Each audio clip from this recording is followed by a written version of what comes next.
सबसे पहले definition part लिख लेते हैं अपन लोग, है ना। लिखिएगा सबसे पहले, let A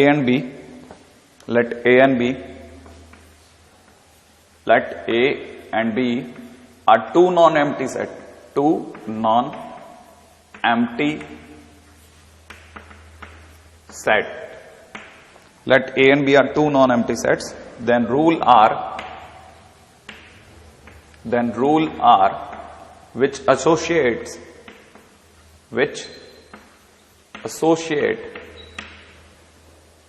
element of A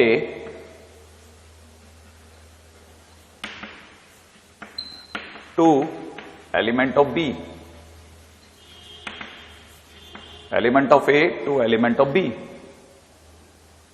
is called relation from A to B, is called relation from A to B. सबसे पहले लिखने का काम पूरा कर लेते हैं, is called relation from A to B. अगले पॉइंट में लिखिएगा, if A belonging to A and B belonging to B, if A belonging to A and B belonging to B, then it is expressed by, then relation is expressed by A related to B, A related to B, then relation is expressed by A is related to B. ठीक है, हाँ भाई. Point number 3 में लिखेगा, A are cancelling B, represent A is not related to B, represent A is not related to B. लिख लिया, हाँ भाई. अब एक छोटा सा चीज और फटाफट से याद दिला देता हूं, ये आपने सेट्स वगैरह में सुना होगा, ठीक है, मैं इसको याद दिला रहा हूं बस सिर्फ. जैसे सपोज कीजिए मेरे पास में A करके कोई सेट है, that is nothing but ABC only, and B करके एक दूसरा सेट है, दैट इज 1 2 3 4, राइट है. तो हम लोग A क्रॉस B, जिसे हम लोग Cartesian product of two sets कहते हैं, वो एक्चुअल में A और B के बीच के रिलेशन को दिखाता है. वो कैसे दिखाता है, that is A1 A2 B1 B2 B3, ऐसा C1 C2, है ना, C2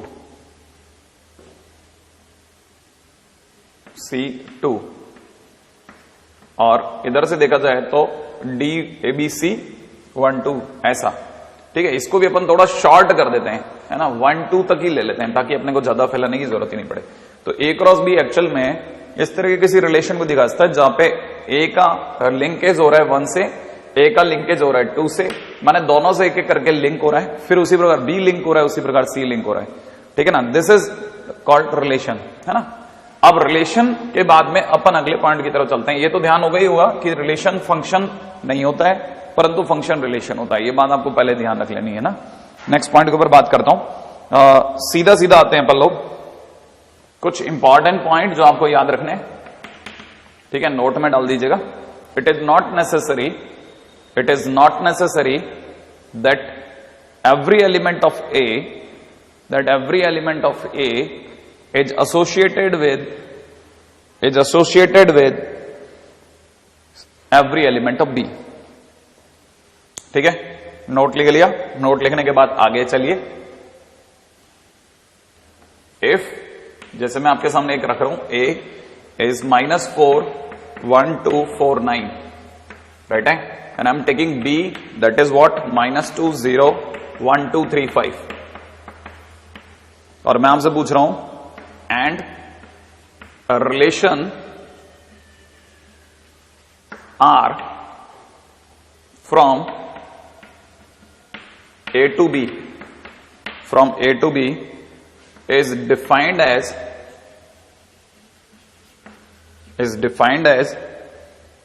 A related to B, implying A is equal to B square. A is equal to B square. सपोज कीजिए एक रिलेशन इस प्रकार से है कि A is related to B, A is equal to B square. अब अपने को इस रिलेशन को दिखाना है, ठीक है, तो मेरे को रिलेशन क्या दिखाना है, माने R क्या बनेगा, माने A क्रॉस B क्या बनेगा, इसको देखते हुए A क्रॉस B या R क्या चीज होगी वो देखते हैं. अगर किसी ने मेरे से कहा R, तो मुझे पता है ना A कहां से लेना है, A मुझे यहां से लेना है, B कहां से लेना है, यहां से लेना है ना भाई. A मेरे को पहले सेट से लेना है और B मेरे को B सेट से लेना है. तो मैं ये जानता हूं और इस प्रकार से लेना है कि A is equal to B square होना चाहिए. अब सोचो क्या -4 किसी b का स्क्वायर है? नहीं है। क्या 1 किसी का स्क्वायर है? हाँ है। किसका? 1 का, तो 1,1। अगला, क्या 2 किसी का स्क्वायर है? नीचे में से नहीं। क्या 4 किसी का स्क्वायर है? क्या 4 किसी का स्क्वायर है? हाँ, 4 किसका स्क्वायर है? एक तो -2 का और एक 2 का, तो मैं कहूंगा 4 is related to -2 and 4 is related to 2। जैसे आप इसको यहां रखोगे फिट बैठ जाएगा। अगले भाई, 9 किसी का स्क्वायर है? हाँ है। किसका? 3 का, तो 9,3। That's the way relation comes. Relation के बारे में कुछ ना कुछ डेफिनेशन दे रखी होती है और फिर हम लोग रिलेशन लिखते हैं, है ना। अगले पॉइंट पे आ जाता हूं। Next point is domain and range. लिखेगा फटाफट से। रिलेशन की डोमेन, डोमेन के लिए, रिलेशन के लिए डोमेन और रेंज क्या होता है, फटाफट से लिखिएगा। Let R is a relation from A to B. Let R is relation from A to B if R is expressed, if R is expressed in terms of order pair, in terms of ordered pair, then set of first element, then set of first element in relation is called domain. Then set of first relation, then set of first element in relation is called domain, and set of second element in relation is called range, is called range. Then set of second element is in relation is called range. देखिए साहब, ऐसा है, ये जो relation है ना, इसमें जो जो भी पहले पहले एलिमेंट हैं, first element, they are the domain. तो अगर किसी ने मान लीजिए मुझसे इस रिलेशन का डोमेन पूछा, तो मेरे लिए डोमेन क्या हो जाएगा? 1, 4 और 9। सही है। जबकि मेरे से किसी ने पूछा रेंज क्या होगी इस रिलेशन की, तो इस रेंज क्या होगी? जो जो भी सेकंड एलिमेंट है वो सब रेंज हो जाएंगे। तो that will be what? 1, -2, 2 and 3। ये रेंज हो गई। बहुत सिंपल है। माने आप रिलेशन बनाए, जो जो पहला पहला एलिमेंट है ऑर्डर पेयर में वो तो डोमेन हो गया, जो जो सेकंड एलिमेंट है दैट बिकम्स रिलेशन, है ना। अगले पॉइंट पे आता हूं। नेक्स्ट पॉइंट लिखिएगा फटाफट से। अगला पॉइंट कहां है? अगले पॉइंट पे आते हैं। नेक्स्ट, ये वो छोटी छोटी बातें ना जो लगभग सबको पता होती है, ठीक है। अपने को बस एक बेसिक आइडिया रखते हुए चल रहा है। अगले पॉइंट पाएगा। Next point is note. Again a very important note. लिखेगा if a set has an element, if a set has n elements, then total subsets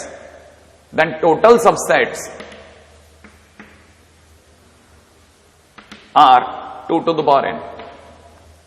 If a set has n element, then total subsets are 2 to the power n. ठीक है। जैसे मैं आपको दिखा देता हूं। Suppose कीजिए मेरे पास एक सेट है A, उसका नाम है 1 2। अगर मेरे से किसी ने पूछा इसके सबसेट्स क्या होंगे, तो इसके सबसेट्स आप सबको आइडिया है। एक तो सबसेट हो जाएगा 1, एक हो जाएगा 2, एक 1 2 खुद, और एक लास्ट में क्या? 5। राइट है। तो ये जो चीज है दैट इज वॉइड रिलेशन, है ना, वॉइड सबसेट। अच्छा, इधर ये जो भी है they all are non void. तो टोटल अगर देखा जाए वॉइड और नॉन वॉइड मिला करके, ये सब मिला के 2 की पावर n, यहां पे n की वैल्यू कितनी है? यहां पे na कितना है? na इज इक्वल टू 2 है। तो answer is 2 to the power 2, बोले तो 4। लेकिन अगर किसी ने पूछा नॉन वॉइड सबसेट्स कितने हैं, तो याद रखिएगा non void subsets are 2 to the power n - 1। वो हमेशा 2 to the power n - 1 होते हैं। 1 किसका? हटा दिया 5 का, है ना। अगली बात होता है। नेक्स्ट, इसी के अंदर सेकंड लिखेगा।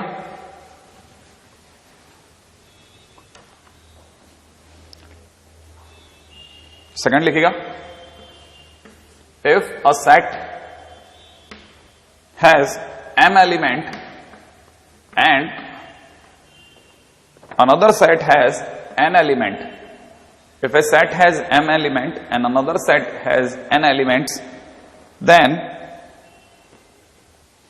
number of ordered pair, total number of ordered pair are m cross n। उनसे कितने ऑर्डर पेयर बन सकते हैं? m cross n। And number of relation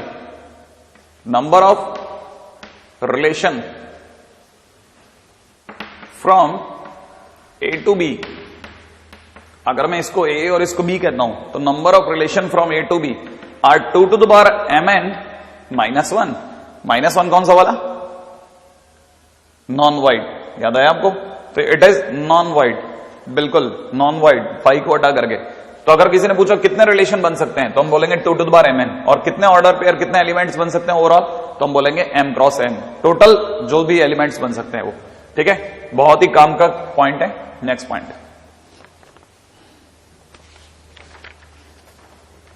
अगले पॉइंट पे आते हैं, है ना। अब 2-4 अपन क्वेश्चन वगैरह लगाते हैं छोटे मोटे, ताकि अपने को आइडिया हो जाए।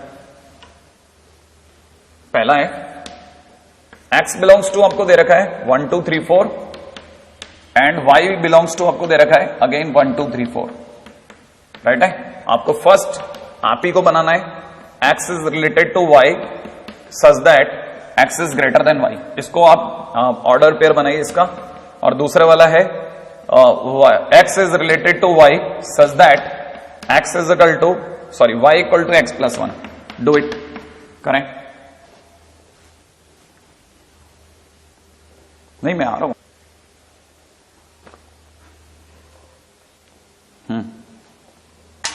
हाँ भाई, बना लिया, स्टार्ट करते हैं। आइए, अगर मान लीजिए मुझे इसको पहले वाले को सेट करना है तो पहले वाले का रिलेशन क्या बनेगा वो आइए पहले वाले के रिलेशन पे बात कर लेते हैं। हमको x इस तरह से ढूंढना है कि x must be greater than y। 1 is greater than none of them, but 2 is greater than 1, तो I can say 2, 1। Another 3 is greater than 1 and 3 is greater than 2। Another 4 is greater than 1, 4 is greater than 2, 4 is greater than 3। हो गया पहला, ठीक है। तो second पे आ जाते हैं। सेकंड क्या है? सेकंड हमारे को चाहिए रिलेशन किस तरह से कि y अपने आप में x प्लस 1 हो, है ना। तो 2 अपने आप में 1 प्लस 1 है, तो 2, 1 बैठ सकता है। हाँ, y equal to x plus 1, तो 1, 2 बैठेगा। x की वैल्यू 1 तो y की वैल्यू 2, सही है। अगले नंबर पे आएगा 2, 3, अगले नंबर पे आएगा 3, 4। तो अगर इसकी बात करी जाए तो उसके लिए रिलेशन ये बैठेगा। नेक्स्ट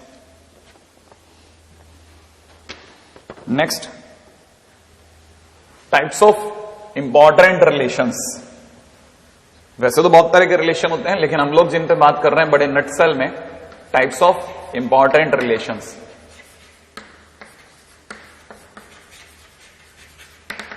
आइएगा, टाइप्स ऑफ इंपॉर्टेंट रिलेशन। सबसे पहला फर्स्ट नंबर पे हम लोग ले रहे हैं रिफ्लेक्सिव। फर्स्ट नंबर पे हम लोग ले लेते हैं रिफ्लेक्सिव। रिफ्लेक्सिव रिलेशन, आइए सबसे पहले reflexive relation. First of all, हाँ भाई लिखिएगा, डेफिनेशन में लिखिएगा, relation R defined on set A, relation R defined on set A, relation R defined on set A is said to be reflexive, if every element is related to its own element. If every element is related to its own element. If every element is related to its own element, माने अगर by the way ए का ए से हो, है ना। जरा देख लेते हैं अपन लोग। जैसे किसी ने कहा x, y belongs to natural number. Natural number का 1 2 3 4 से लेकर के डेड डैश, समझते हैं आप। अब उसने पहले में दे रखा है x is related to y, ठीक है ना, such that x is divisible by y, पहला, है ना। दूसरे पे आ जाते हैं सेकंड है S is a set of all lines in a plane. S is a set of all lines in a plane, और उसमें से दो लाइन है L1 and L2, L1 related to L2 such that L1 is parallel to L2, right है। इसी के अंदर third ले लेते हैं C, है ना, L1 related to L2 such that L1 is perpendicular to L2. D अगले में अपन ले लेते हैं, ठीक है ना, A is related to B such that A is brother of B। ठीक है, अब देख लेते हैं इनमें से कितने रिलेशन ऐसे हैं जो रिफ्लेक्सिव है। बेसिक क्वेश्चन है बहुत ज्यादा। ठीक है, आइए फटाफट से इनमें चेक कर लेते हैं कौन कौन से रिलेशन रिफ्लेक्सिव अपन लोग काउंट कर लेंगे। हाँ जी साहब, रिफ्लेक्सिव तब होता है जब खुद का खुद के एलिमेंट से हो, है ना। तो 1 1 से डिविजिबल है, यस। 2 2 से डिविजिबल है, हाँ है। 3 3 से डिविजिबल है, हाँ है। तो कहने का मतलब क्या ये रिफ्लेक्सिव है या नहीं है ना। एवरी नेचुरल नंबर, हाँ है। Every natural number is divisible by itself. हर एक नंबर जो होता है ये अपने आप से डिविजिबल होता है, तो मैं कहूंगा हाँ ये रिफ्लेक्सिव है। ठीक है ना, तो ये रिफ्लेक्सिव है, इसमें तो कोई गलती नहीं है। अच्छा, अब L1 is parallel to L2। दुनिया में तमाम लाइनें एक प्लेन में पाई जाने वाली, उनमें से L1 L2 करके कोई दो चुन ली गई और वो इस प्रकार से थी कि L1 L2 पैरेलल थी। क्या ये रिलेशन रिफ्लेक्सिव है? माने क्या मैं कह सकता हूं कि L1 के पैरेलल है? रिफ्लेक्सिव माने खुद का खुद से। तो क्या L1 L1 से के पैरेलल है? हाँ, L1 L1 के पैरेलल होती है। हर लाइन अपने पैरेलल होती है। ठीक है, नहीं तो कोइंसिडेंट लाइन का अस्तित्व खतरे में हो जाएगा। तो कहने मतलब यस इट इज रिफ्लेक्सिव। अब आते हैं इस पे, क्या L1 L1 के परपेंडिकुलर है? नहीं साहब, नहीं है। तो कहना मतलब ये रिफ्लेक्सिव नहीं है। अच्छा, A is brother of B, ये रिलेशन है। A is brother of B। अब आप दिमाग में लगाइएगा, क्या A is brother of A है? क्या कोई खुद का भाई होता है? नहीं साहब, कोई खुद का भाई नहीं होता। इसका मतलब ये रिलेशन रिफ्लेक्सिव नहीं है। तो आपने देखा पहला रिफ्लेक्सिव था, ठीक है, सेकंड भी रिफ्लेक्सिव था, ठीक है, लेकिन थर्ड रिफ्लेक्सिव नहीं था क्योंकि खुद का खुद से परपेंडिकुलर होना संभव नहीं, खुद का ब्रदर होना संभव नहीं। इसका मतलब ये रिफ्लेक्सिव में दो सही दो गलत। नेक्स्ट बात है, अगला एग्जांपल, अगला टाइटल ले रहे हैं, राइट है। नेक्स्ट काइंड ऑफ रिलेशन, अगले रिलेशन की बात करते हैं। आइए फटाफट से नेक्स्ट रिफ्लेक्सिव के बाद में we have second symmetric relation.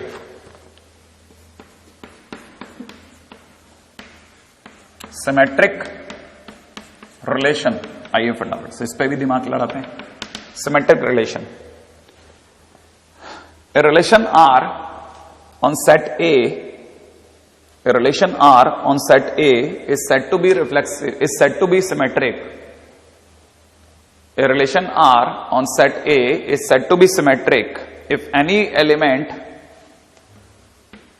A, B belonging to R is such that when A is related to B, then B is equally related to A. When A is related to B, then it implies that B is equally related to A. सही है, माने A अगर B से related है तो B भी क्या उसी रिलेशन को उल्टी साइड से कैरी करता है। अब जरा इधर देखिएगा, क्या X अगर Y से डिविजिबल है तो Y भी X से डिविजिबल होगा। जैसे कहने का मतलब यह कि 4 इज डिविजिबल बाय 2, सही है। तो क्या 2 इज डिविजिबल बाय 4 होता है? तो आप बोलोगे 2 इज नॉट डिविजिबल बाय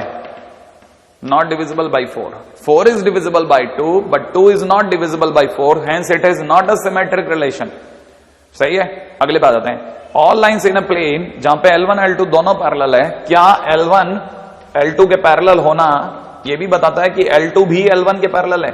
हाँ बिल्कुल। अब जरा आ जाते हैं इधर, अगर मैं कहता हूं L1 L2 के परपेंडिकुलर है तो क्या इसका मतलब आप समझते हैं कि L2 भी L1 के परपेंडिकुलर होगी? यस, हाँ होगी। तो कहना मतलब ये सिमेट्रिक रिलेशन है। क्या A B का ब्रदर है तो B भी A का ब्रदर होगा? It is necessary? नहीं, वो बहन भी हो सकती है। A is brother of B, B बहन हो सकती है। इसका मतलब जरूरी नहीं है कि हर बार ये वाले रिलेशन को आप उल्टी साइड से भी देखें।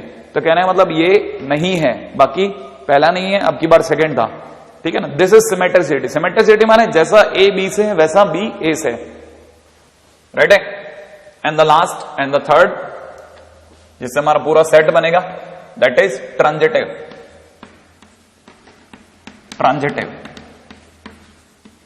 ट्रांजिटिव रिलेशन, फटाफट जाइएगा।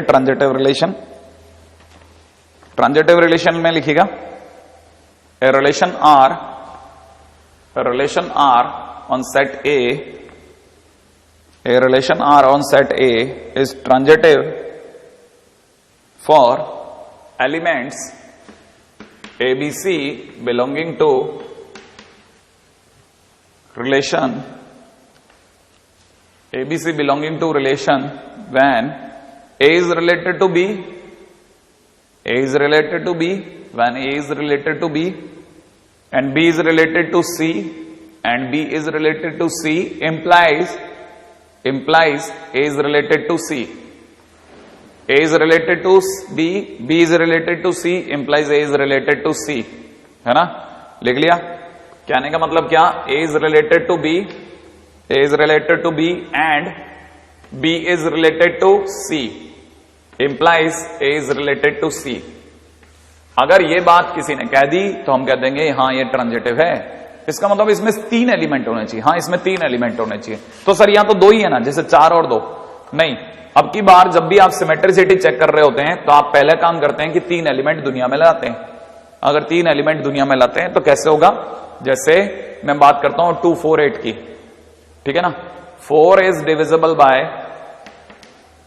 2, ठीक है ना? अच्छा 8 इज डिविजिबल बाय 4, ठीक है? तो क्या आप ये भी समझ पाते हैं कि अब की बार मैंने C किसे लिया? A और B तो ये हैं, A और B तो ये हैं, है ना? अब की बार मैंने C इसको लिया और C और B में रिलेशन है ना, माने ये कौन है हमारे लिए? C और ये कौन है हमारे लिए? A। क्या 8 इज डिविजिबल बाय 2 है? बिल्कुल 8 इज डिविजिबल बाय 2 है, hence this is a transitive relation, ठीक है? अच्छा इसमें भी हम लोग तीसरा अपने तरफ से ऐड करते हैं। जैसे इन्होंने तो L1 L2 2 के बारे में बात करी, अब मेरे लिए क्वेश्चन कैसे बनेगा? L1 L2 के पैरेलल है, ये तो दिया हुआ है। मैं अपनी तरफ से सोचूंगा L2 L3 के पैरेलल है, वो एज्यूम करूंगा साहब ये बात में कि L1 L2 के पैरेलल है, L2 L3 के पैरेलल है, तो क्या इसका मतलब L1 L3 के पैरेलल है? बिल्कुल L1 L3 के पैरेलल होगा।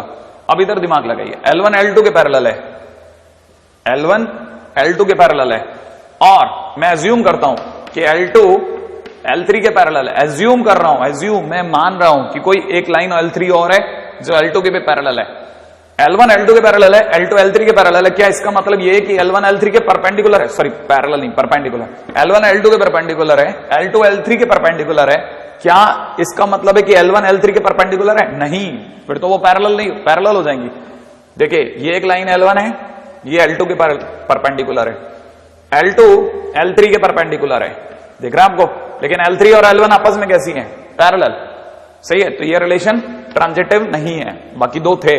अब इधर देखिएगा, A B का भाई है, A B का भाई है। अपन ने मान लेते हैं बुरे से बुरा में भी कि B बहन है, B सिस्टर है, A is brother, A is brother of B and B is brother of C।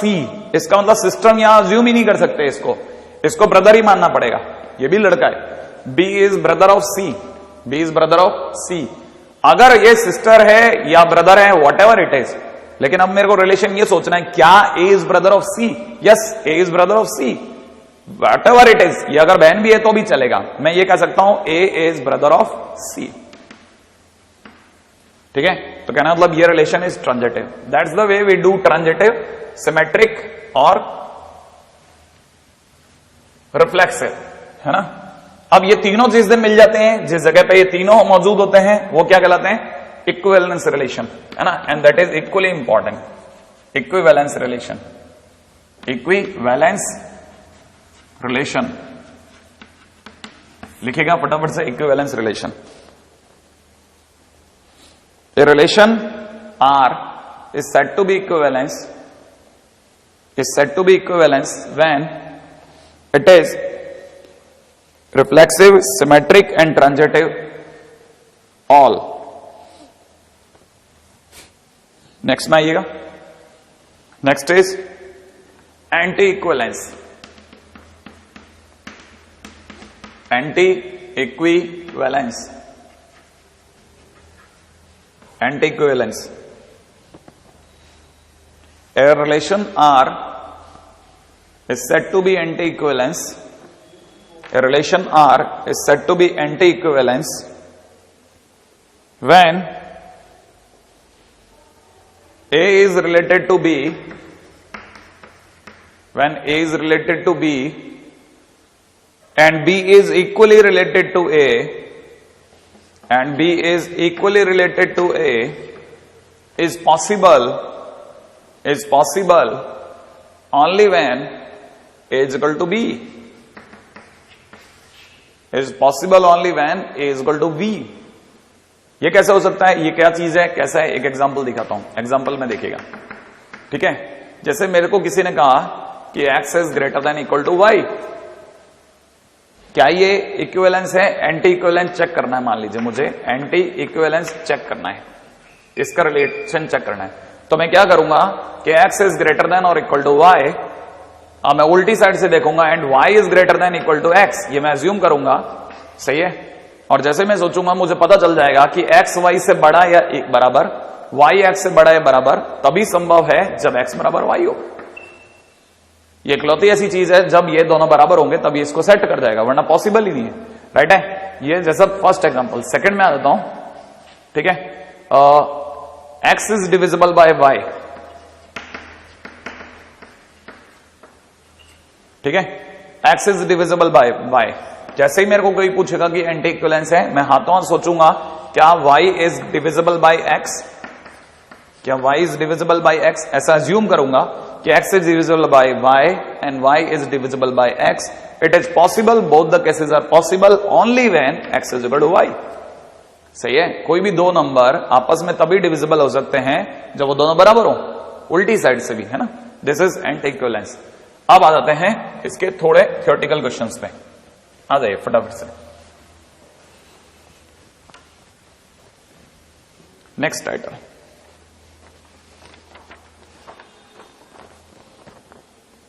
हाँ भाई, A is related to B implies B lives within 1 kilometer from A. Check equivalence, equivalence, इसकी equivalence check करें आप, ठीक है। ए और B दोनों आपस में इस तरह से रिलेटेड हैं कि बी हमेशा ए से 1 किलोमीटर के अंदर रहेगा, 1 किलोमीटर के दायरे में रहेगा। सबसे पहले चेक करते हैं कि क्या ये रिफ्लेक्सिव है। रिफ्लेक्सिव का सोचते ही मेरे दिमाग में आएगा ए का ए से, मेरे दिमाग में लाइन चलेगी A lives within 1 kilometre. क्या लिखे होंगे दिमाग में कि A lives within 1 kilometre from A. क्या ए से 1 किलोमीटर में? हाँ, ए 1 से 1 किलोमीटर में है। कोई भी खुद से 1 किलोमीटर में अगर मैं सर्कल खींच लूं तो उसके अंदर पाया जाता है। हर एक जना मेरे ही पेरिफेरी में अगर मैं 1 किलोमीटर का दायरा खींचूं तो मैं उसके अंदर हूं, ठीक है। तो it is a reflexive relation. Second number पे, क्या ये सिमेट्रिक है? तो सिमेट्रिक में कैसे सोचते हैं? ए का बी से, बी का ए से। तो कैसे सोचूंगा? A lives within 1 kilometre from B. A B से 1 किलोमीटर के अंदर अंदर रहता है। ये रहा ए, ये रहा बी, सही है। तो क्या B lives within 1 kilometre of A? बिल्कुल।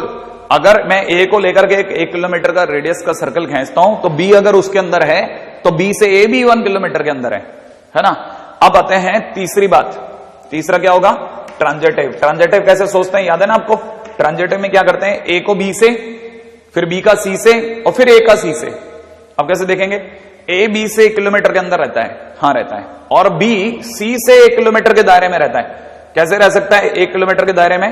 जैसे मान लीजिए मैंने कहा कि बी को मैंने सेंटर लेते हुए, एक और सर्कल में आपके सामने खींच देता हूं, बी को सेंटर लेते हुए अगर मैंने 1 किलोमीटर का दायरा खींचा तो सी हो सकता है यहां रहता हो।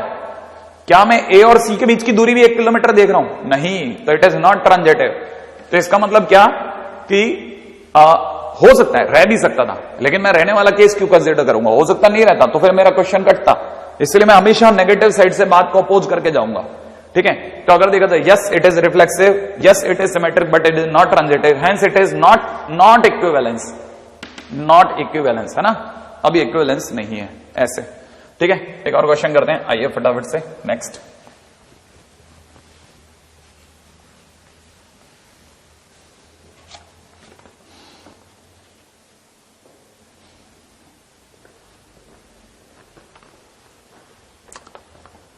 अगला क्वेश्चन है let A and B, question में लिखिएगा फटाफट से, let capital A and capital B contain 2 elements and 4 elements, 2 elements and 4 elements, 2 elements and 4 elements. The number of subsets, the number of subsets, the number of subsets of A cross B, the number of subsets of A cross B having 3 or more elements, the number of subsets of A cross B having 3 or more elements, the number of subsets having 3 or more elements. देखिए साहब, A के पास में कितने element हैं? 2. B के पास में कितने element हैं? Number of element in B is 4. तो आपको मैंने बताया था ना कि A क्रॉस B में कितने एलिमेंट होते हैं, क्या करते हैं हम लोग, इनकी मल्टीप्लाई करते हैं, कितना मिल गया, 2 into 4 बोले तो 8 एलिमेंट्स, है ना। अब हम चाहते हैं A क्रॉस B के उन सबसेट्स को देखना जिनमें 3 या 3 से ज्यादा एलिमेंट हो, वो सबसेट चाहिए, ठीक है ना। तो तैयार है हम 8 हमारे पास में एलिमेंट हैं, हम 8 में से 3 कौन कौन से चुन सकते हैं, ठीक है, बहुत सारे चुन सकते हैं। तो कितने चुन सकते हैं, चुनने का तरीका होगा 8C3, 8 में से 3 एलिमेंट चुनना। 8 एलिमेंट मेरे पास पड़े, उनमें से कोई भी 3 चुनने के तरीके होंगे 8C3, लेकिन 3 या ज्यादा भी तो हो सकते हैं। तो हो सकता है मैं 4 चुन लूं, तो 4 चुनने का तरीके 8C4, 5 चुनने का तरीका 8C5, हो सकता है मेरे दिमाग में 6 एलिमेंट चुनना हो सकता है 7 एलिमेंट चुनने की इच्छा हो सकता है 8, लेकिन 8 में से 8 से ज्यादा तो नहीं चुन सकता। तो टोटल नंबर ऑफ सबसेट्स जो चुने जा सकते हैं 3, 4 या 5 या 6 या 7 या 8 ऐसे चुने जा सकते हैं ना, तो number of subsets will be this one. अब इसको निकालेंगे कैसे, तो मैं आपको याद दिलाता हूं, बाइनोमियल थ्योरम में एक बात बताई जाती है कि अगर आप 8C0 plus 8C1 plus 8C2 plus ये सब जोड़ते हैं तो it becomes 2 to the power 8। ये बाइनोमियल थ्योरम का फंडा है। तो एक काम करते हैं ना, हम ये जो उधर वाले 3 जो येलो हैं इनको यहां से मिटा के पीछे लिख डालते हैं। तो माइनस में क्या करना है हमें, 8C0 माइनस में 8C1 माइनस में 8C2, सही है, सॉल्व कर लीजिएगा। ये शायद 256 है, -1 -8 माइनस 8 इंटू 60 डिवाइड बाई 2 28, 219, सही है। अगले क्वेश्चन में आते हैं, आइए। ये तुम कट कर देना भाई, है ना। अगले क्वेश्चन में आइएगा। अगला क्वेश्चन है,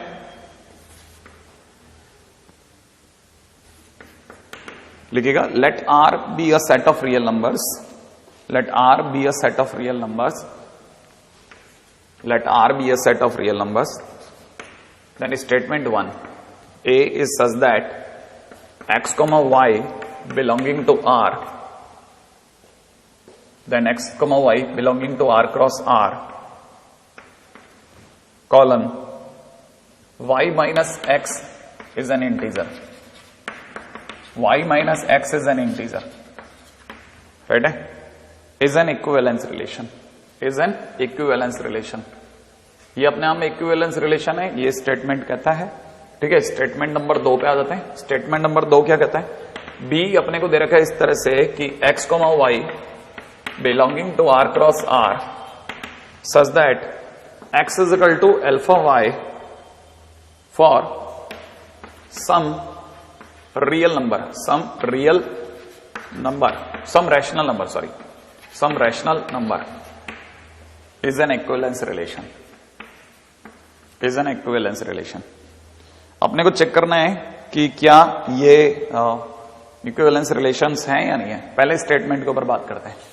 x और y दोनों रियल नंबर से चुने जा रहे हैं, मेरे को ये चेक करना है कि y minus X is an integer, और अगर ऐसा दे रखा है y माइनस एक्स अगर एक इंटीजर है तो क्या ये इक्विवेलेंस रिलेशन है या नहीं है। मैं आपके सामने चेक करता हूं। सबसे पहले हम लोग क्या चेक करते हैं, सिमेट्रिसिटी। आप में सभी को याद होगा सिमेट्रिक के लिए ए का ए से चेक करते हैं, तो एक्स का एक्स से चेक करूंगा। तो मैं चेक क्या करूंगा कि एक्स माइनस एक्स इंटीजर है, हाँ या ना। Yes, x minus X is an integer. ठीक है, मतलब ये सिमेट्रिक है। दूसरे पे आता हूं, दूसरा क्या है? सिमेट्रिक, सॉरी पहला था reflexive, yes it is reflexive, सही है। Second is symmetric. सिमेट्रिक में क्या करते हैं? सिमेट्रिक में हम लोग करते हैं y का x से और x का y से, y का x से और x का y से। अभी भी मेरे को पता है कि y माइनस एक्स एक इंटीजर है, अब मैं x का y से करता हूं तो x माइनस y हो जाएगा। अगर x का y से रिलेशन इस प्रकार से है तो y का x का इस प्रकार से होगा। तो x minus y, y minus x अगर एक इंटीजर है तो x माइनस वाई उसका नेगेटिव इंटीजर होगा, लेकिन होगा तो इंटीजर ही ना, तो ये इंटीजर है, yes it is symmetric. Now coming to the part that is last and transitive. अगर ये निकल गया तो पूरा इक्विवेलेंस चेक हो गया। इसमें मैं क्या करता हूं? x को y से, फिर y को z से और फिर x का z से, है ना। मैं लिखता हूं y माइनस एक्स अपने पास इंटीजर है, सही है। फिर इसके बाद अपन क्या लेंगे, है ना, एक चल करके z लेंगे, तो z minus y is an integer. अब मुझे ये चेक करना है कि क्या z माइनस एक्स या x माइनस z भी इंटीजर है। तो चेक करने के लिए क्या करें? जोड़ दूं। अगर मैं ऐड कर देता हूं तो इंटीजर प्लस इंटीजर इंटीजर हो गया, राइट है। और इधर जोड़ते क्या हुआ? ये दोनों कट गए, यहां कितना आ गया? z minus X. तो yes z minus X is an integer. तो मैं कह सकता हूं they all are true, hence it is an equivalence relation. माने स्टेटमेंट 1 इज करेक्ट, ये तो अपने आप में करेक्ट स्टेटमेंट है। अब स्टेटमेंट 2 पे आ जाते हैं। Statement 2 is a correct statement और नॉट, ये दूसरा स्टेटमेंट करेक्ट है कि नहीं। x is equal to alpha y, तो माने x by y is equal to alpha, ये अपने आप में कोई रैशनल नंबर है ना। याद होगा rational number p by q की फॉर्मेट में होते हैं। तो पहली बात ये सिमेट्रिक है या नहीं है ये चेक करते हैं। तो सिमेट्रिक नहीं, रिफ्लेक्सिव है या नहीं है, सबसे पहले बात करते हैं रिफ्लेक्सिव। अच्छा, मैं रिफ्लेक्सिव में इसकी दुकान बंद कर देता हूं, है ना। मैं x और y दोनों 0 0 ले लेता हूं। अगर मैं 0 0 ले लेता हूं तो 0 बाई 0 इज नॉट अल्फा, बात खत्म हो गई। कहने का मतलब it is not reflexive. If it is not reflexive then need not to do anything. इसका मतलब नॉट इक्विवेलेंस, ये इक्विवेलेंस नहीं है। और ये अगर इक्विवेलेंस नहीं है तो कहने का मतलब statement 2 is incorrect, statement 1 is correct, statement 2 is incorrect. आई बात ऐसे।